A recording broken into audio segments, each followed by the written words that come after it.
Okay, guys, here. Coach Russman here, Steelyard Strength. Going over the banded knee drive. As I'm looking outside here at Snowmageddon. Illinois is getting hit with some snow today.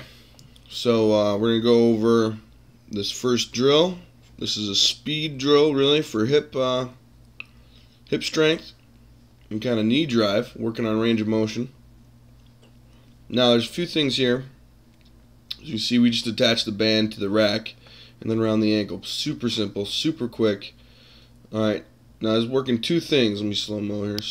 Two things. Working balance on the offset leg and control and knee drive with the working leg. Okay, so a few things here, coaching tips I'd like to see my guy Marcus here do is with that drive leg, let me rewind that. With his drive leg right there, we want this foot to land straight down there, even with the other foot. Maybe even a little in front.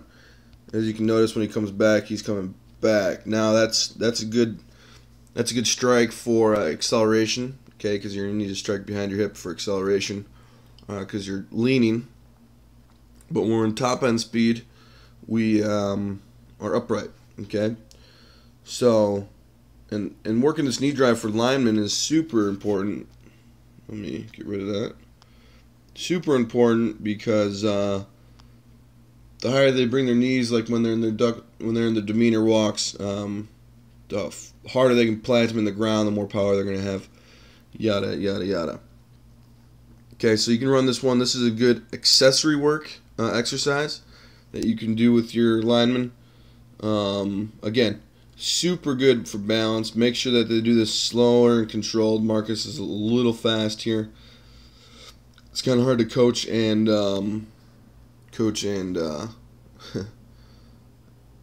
film at the same time. I'm not that talented yet, so so just make sure when you're doing this drill, do about 10 to 15 reps each leg. Really have them focus on, again, arms also, and then knee drive, knee and toe up, and control. See how his leg kind of goes when it's here. He goes back and forth almost. That's something we want to work on. It's not in a straight line. Okay, straight line is what we really want to work on and emphasize. Now it's gonna be harder to control and stabilize when it gets to that knee up position. So really focus on drive and keeping that straight. So that is it for today. Coach Russman out. SteelyardStrength.com.